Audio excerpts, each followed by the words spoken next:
Thank you, Nanny. Hi there. Microphone needs to come on now. I can see. Right. Hello. Okay. Bingo. Okay. Good old Android, eh? Hello. Hi Nice to there. meet you. And So, you.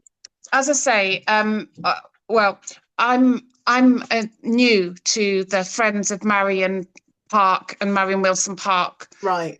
friends, and I've taken on the role of secretary from Steve Tung. Ah, right. Yes. You may know.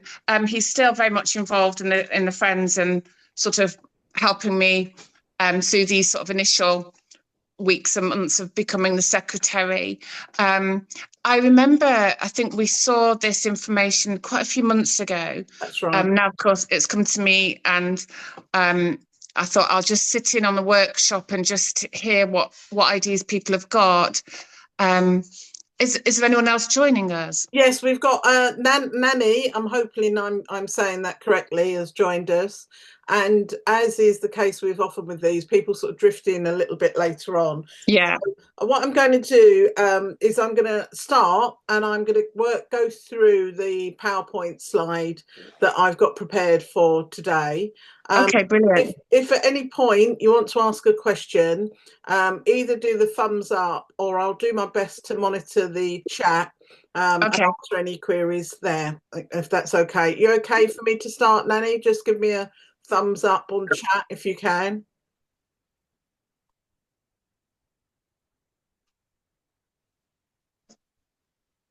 Brilliant. Okay.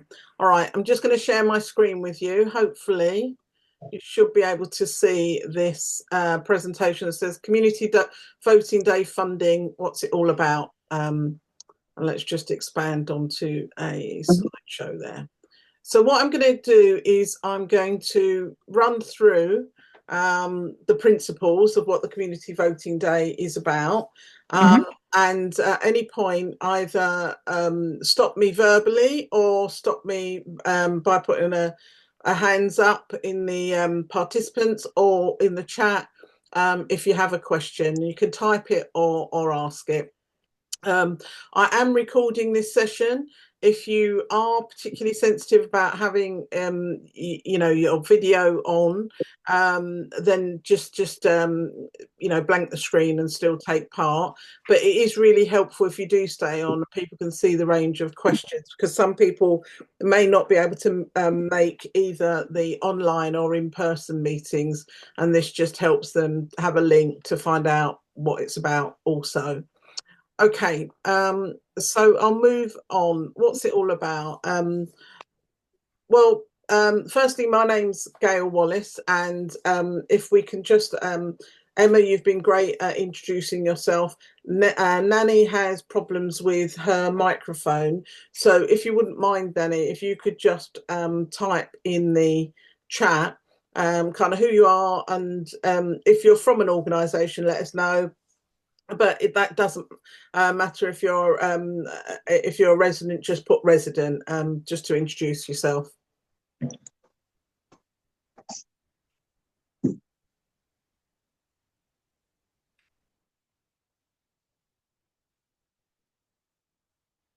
Just wait a second for Nanny if she's typing. Can't see. Okay, all right. I'll wait for Nanny to come back in that. We'll see that in the chat. But okay, principle. What is a community voting day? It's an opportunity for both individuals and organisations who live in a specific area or work or want to deliver in a specific area to apply for funding, but it's a more inclusive form of distributing funding in an area, because it's not top down. I've been working for briefly with the Blackheath and Charlton, the Plumstead and Glyndon, and the Horn Park and Middle Park groups to sort of talked about this. Hi, I've got back from Nanny. I lived in Charlton. I work for the NHS, but a volunteer in public health around the area. Thank you. Thanks for that. So we've worked a little bit these past couple of months with the neighbourhood groups who are already sort of on the agenda working on health and well-being, to both promote what's going on but also establish a sense of what the priorities are in their area. And the reason for this is because often local people are more in touch with what's going on in their area and how to fix it than people, the great and the good, in lofty offices somewhere. So it's more inclusive. It's not top down. Anyone who's a resident or an organisation can bid for the funding. What's unique about it is you don't have to be part of an organisation, because we provide sponsor organisations to support you. So it really is a grassroots opportunity. The criteria for applying for funding is slightly different in each area. However, the work that I've done with the group so far has meant that actually the criteria is very, very broad. Roughly speaking, if it's got a health or well-being aspect to any project that you want to put forward, it's broadly going to fit into the criteria that each area has set. And they've tried to be as inclusive as possible in terms of who the target participants might be.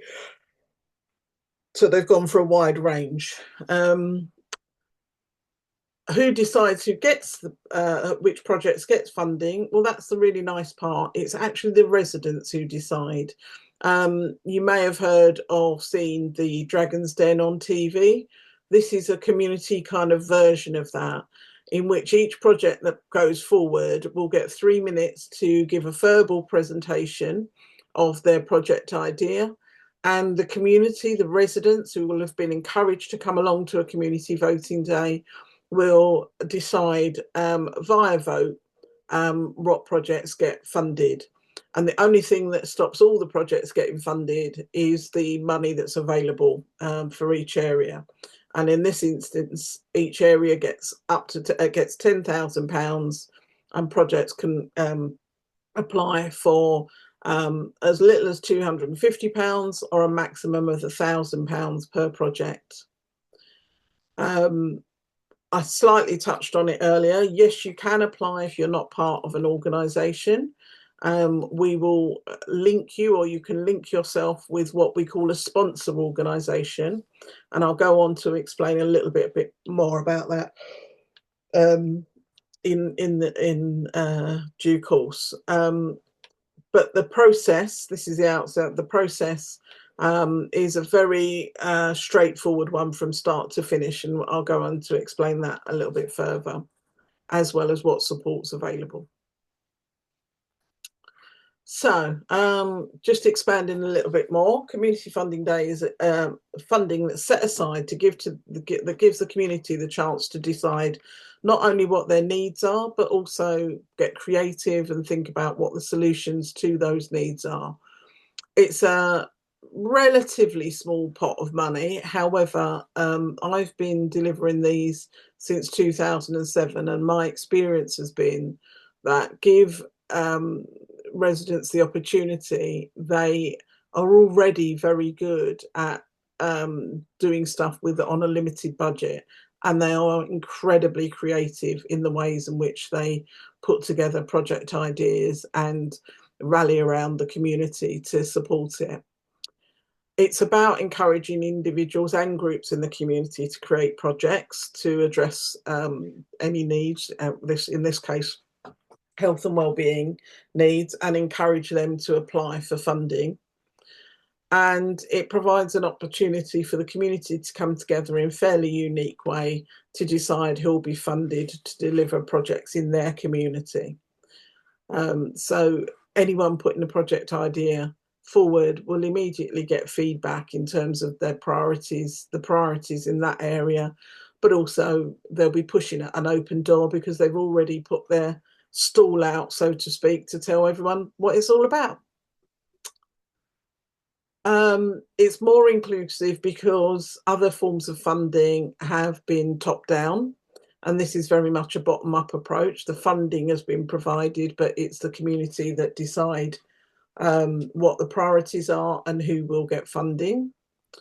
It puts the community first in deciding what's right for them, because we possibly may have had experience of all these great, wonderful ideas that come to fruition, but actually, oops, sorry, I've gone back a stage. But actually, that it's not. It doesn't speak to that local community. It doesn't address or the issues that are going on, or it's not tailored in a way that it makes it as inclusive as possible. This process positively encourages everyone in the community, and uniquely, which is a signifier of all the projects I run, I welcome and convince the local authority that anyone over the age of 11 years of age who actually lives in that community also can vote and is entitled to vote. This may be their first sort of stab, their first sort of opportunity of seeing how a democratic process works. So we actively encourage those who are 11 above. And the reason that it's sort of 11 and above is by that time they're going to secondary school. We can reasonably expect that they can kind of sit in a space for a few hours, listen to project ideas and actively take part. But also those 11-year-olds can, and below, can actually put in a project themselves. But they do need to have a sponsor organisation that supports them to do so. So we wouldn't be directly giving funding to young people. We would expect them to be working with either a community group, a youth organisation, or something like that, who would be their sponsor organisation. It's all about putting the power back in the community's hands to decide. Who can bid for funding? Individuals who live in the community they're applying to, residents and organisations who don't live in the community but can demonstrate either a strong link to that community they're applying to, or an understanding of the needs in the area. But the delivery must specifically be in the areas that the money is designated for. You okay there, Emma? Are you speaking to me, or are you speaking to... You're all right? It's all right, your microphone's not on. I'm just conscious that you're speaking and I'm just wondering if I'm missing what you're saying. Don't worry, your microphone's not on. The criteria, each of the areas are setting their own criteria. So it's Plumstead and Glyndon, Blackheath and Charlton, Horn Park and Middle Park will have already set a provisional criteria. But the criteria are set based on the work that they've been doing as a neighbourhood group, and they're all related to health and well-being. So whether that's use of outdoor spaces, connecting with nature, food in relation to health, exercise, mind and body, mental health. It's a very, very broad criteria that's being set. And I expect that most projects who are showing an interest will fit into one of the categories. As I said earlier, the people who decide are the residents. And to be successful, if you are applying for funding, I will warn you now, get talking to the local community. Recruit. It's in your interest to get as many local residents to turn up to a community voting day and to cast their votes as possible.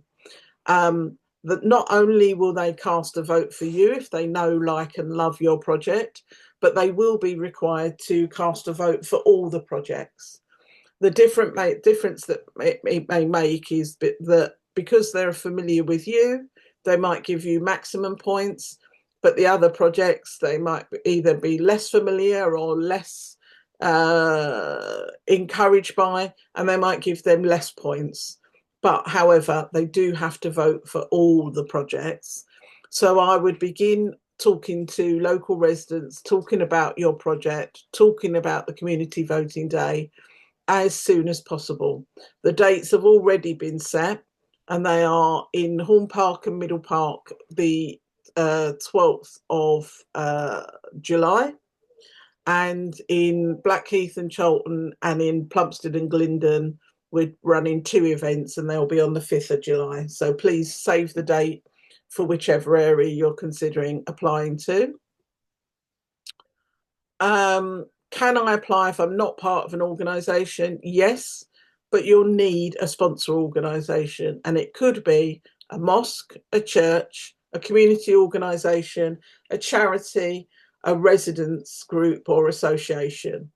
They will need, whatever the organisation is, 2 signatories on their account of people who are unrelated to one another, appropriate policies in place like safeguarding, health and safety, risk assessment, public liability insurance. But for supporting you, they will get a management fee. And the local authority, the Royal Borough of Greenwich, will be able to inform all the sponsor organisations what their management fee will be. It is not a huge amount. It can be anything from 5 to 15% of the fund that's been applied for.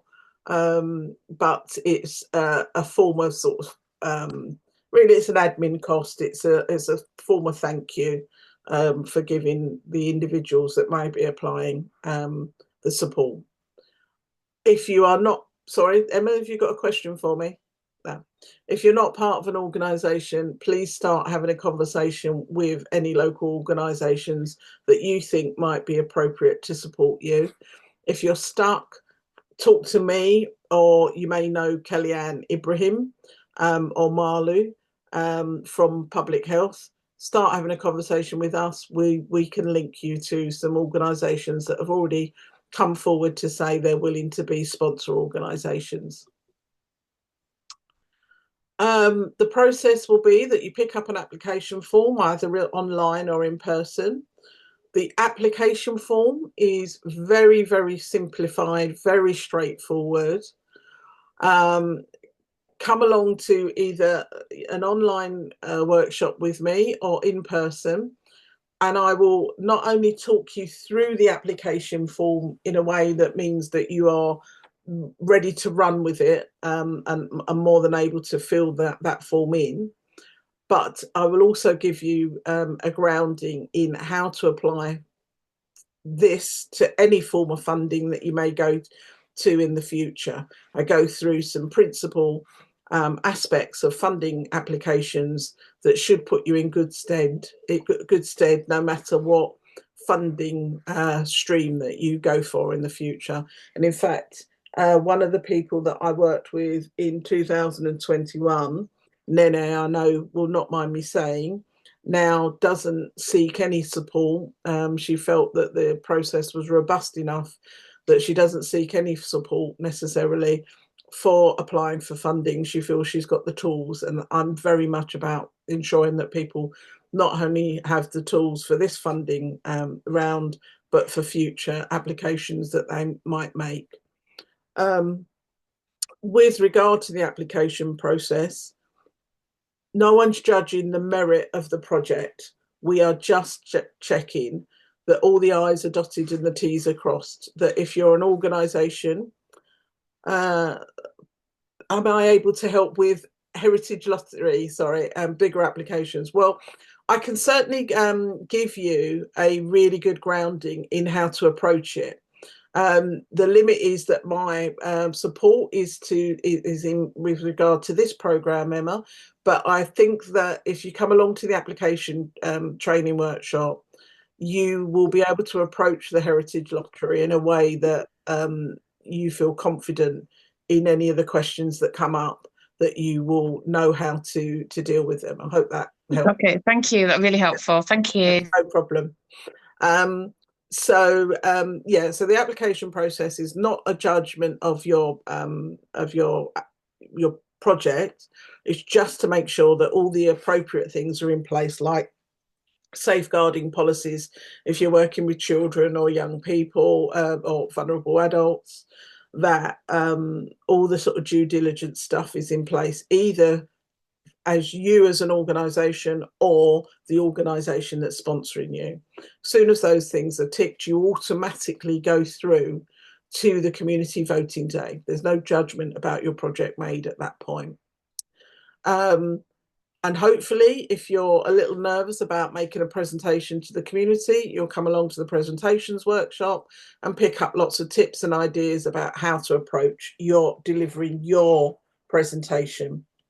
And then essentially, once your application's in, or even from now, start recruiting residents to attend the community voting day and promoting what's going on.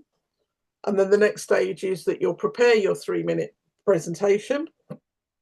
And to make it an even playing field, there will be no IT involved. It's just a verbal presentation, and a little bit about your project will be in a handbook so that people can read that.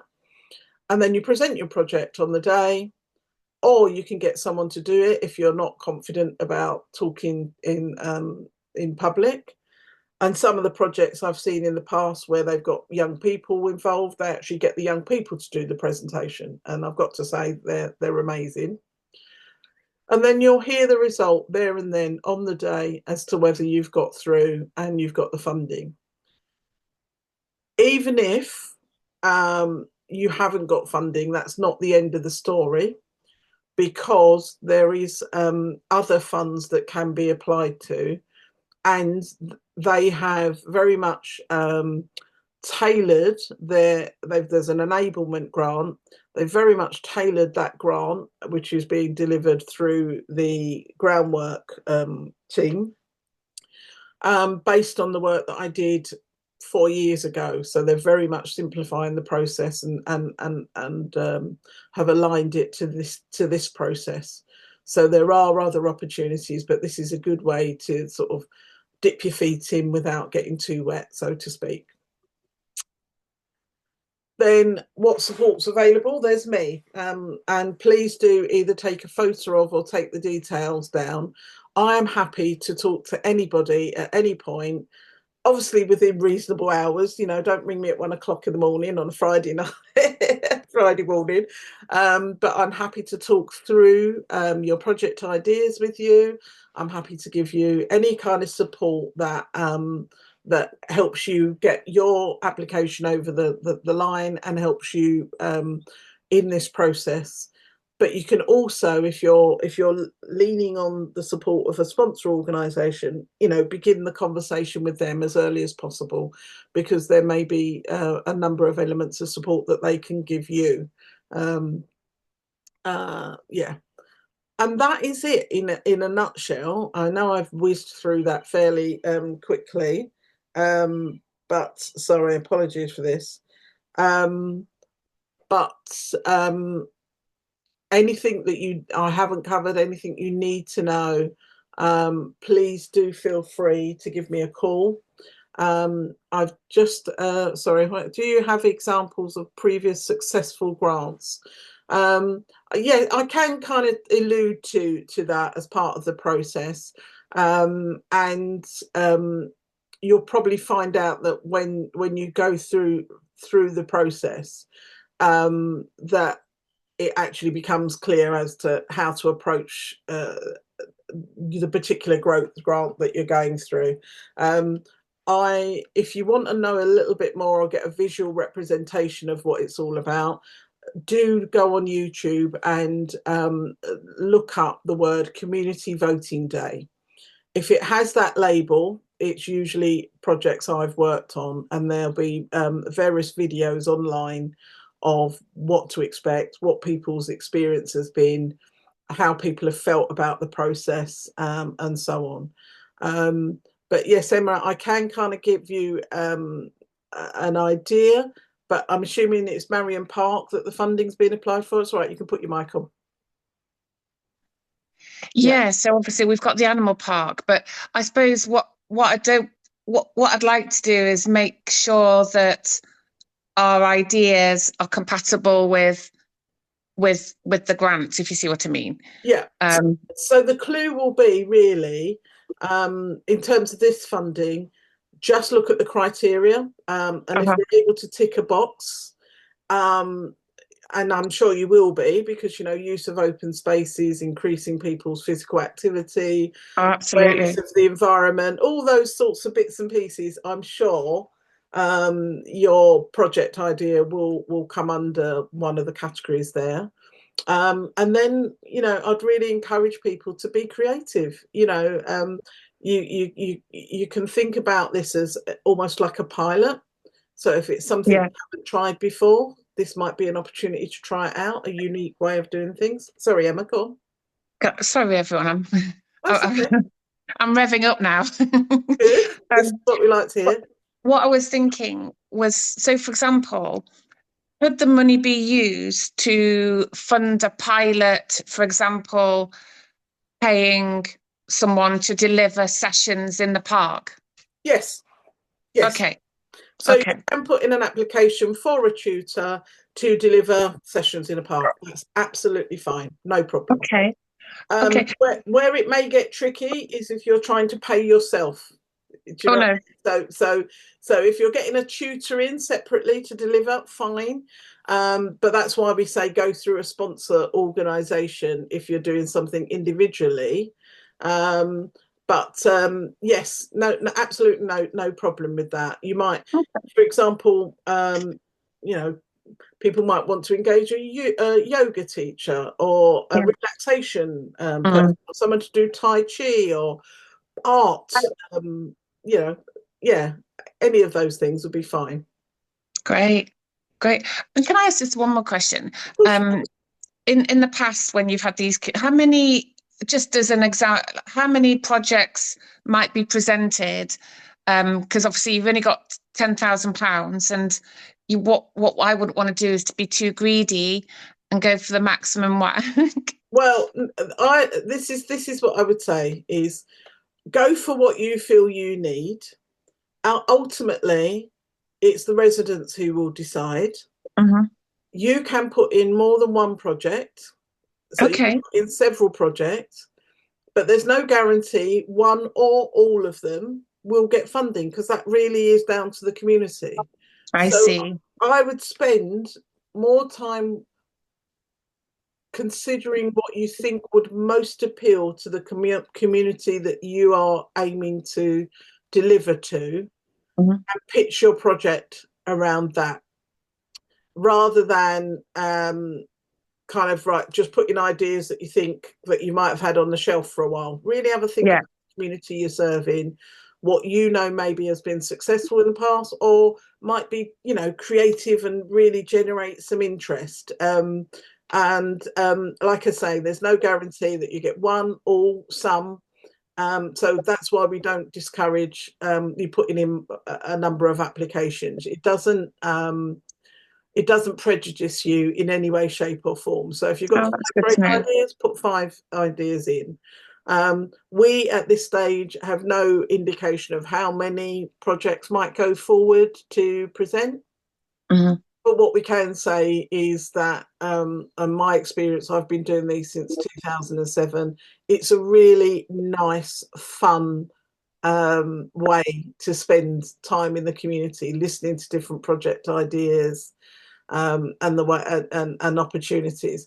It also is a really good opportunity to network with both the local community and projects that are going forward, because you may well find that there's little complementary aspects of what they're doing that supports you, and vice versa. And when I did this previously, I encouraged the Royal Borough of Greenwich to provide wraparound support for projects, so that they continued having that relationship going forward past the life of the funding, because this really is an opportunity to strengthen the voluntary and community sector. And I would actively encourage, if you spot a project that sounds interesting, use that opportunity to have a chat with them on the day as well. Yeah. that's it from me in a nutshell. I don't know if people have got any other questions for me. I'm more than happy to field any questions. There are further sessions planned. There will be developing your project ideas is the next stage. So have a little sit and think and draft up some ideas, and then we'll have a session together in which you can talk about them, and I can encourage you to flesh them out a bit. Then there'll be the application training workshop where you put those ideas into your application form or formulate that. And then the last phase will be preparing you for your presentation. Yes, no problem. Go on, Emma. So obviously there's would you maybe support with the costing side of things as well? That's absolutely what I will be doing with the application process and the project development side of things. I will be getting you to think about all of those aspects.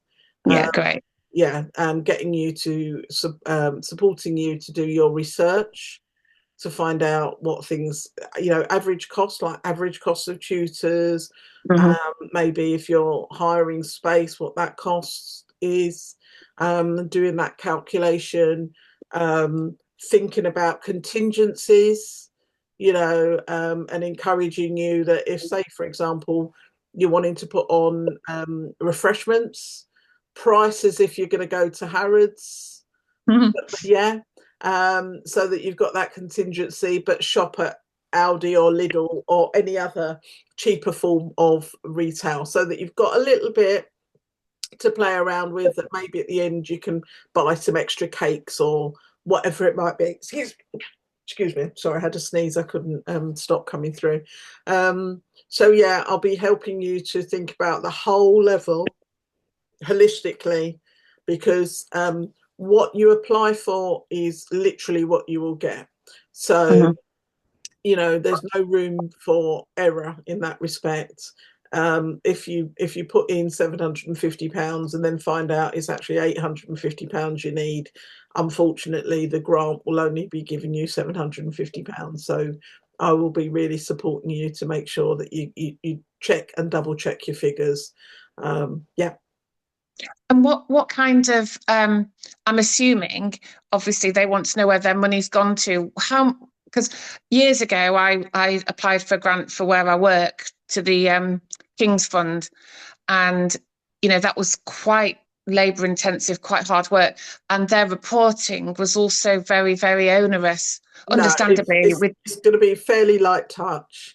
There will be expectation of either you or your sponsor organisation to provide evidence of who you've seen. So, basic things like keeping a register. Evaluation? Well, yes, definitely.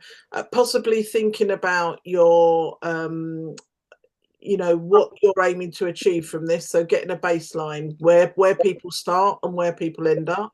The London Borough the Royal Borough of Greenwich have already put together their evaluation, and it's based on the Well Community's evaluation. So it's worth looking that up. It's very, very light touch. Okay. Yeah. Thank you. Okay. Nanny, I'm just going to check, because I know you've been patiently listening and I know that your microphone's not working. Give me a thumbs up if you feel that the majority of your questions have been answered, or type in if you've got any further questions you'd like to ask me. I'll give you a little bit a moment, because it takes a while to type. Oh, Nanny's all right. Great. As I said, my number is on all the stuff that I've sent through. Thank you. Is on all the stuff that I've sent through. I would encourage you. I don't mind, to have an informal chat is not a problem.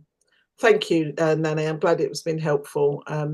And do keep in contact, and also do spread the word, let people know, and start now chatting to your local communities and letting them know that you're going to be putting a project forward and what date the community voting day is, and encourage them to come along. Emma. Could you just remind me when because I'm assuming we'll come into the Charlton Park, will we? That's right. Yeah. Well, can you just remind me of the voting day then, please? It's the 5th of July. There will be publicity coming out about it shortly. Okay. 5th of July. 5th of July, and then there's the one in Horn Park is the 12th of July, and the one in Plumstead is also the 5th of July. So we're doing 2 on one day at different times. So yeah. Okay. Well, thank you so much. Sounds great. Thank you. Yeah, I'm really looking forward to it. It's been, in my experience, that these are really good and positive days and positive experience for projects. So, yeah, I look forward to hearing your the next stage, where you are, what project you might be putting forward, and supporting you in that process. Thank you very much, Gail. You're very, very welcome. I'm going to end now. The recording will be available for other people today. No, but I mean, I really encourage people to ask questions because it helps, and people can see that they're not alone in the sorts of queries that they've got. So that's really been helpful that you've asked questions, and yeah, brilliant. Okay. Thank you very much. Thank you. You Good luck to Nanny as well. Oh, yes. Good luck to you both. Take care. Thank you. Bye. Bye. Bye.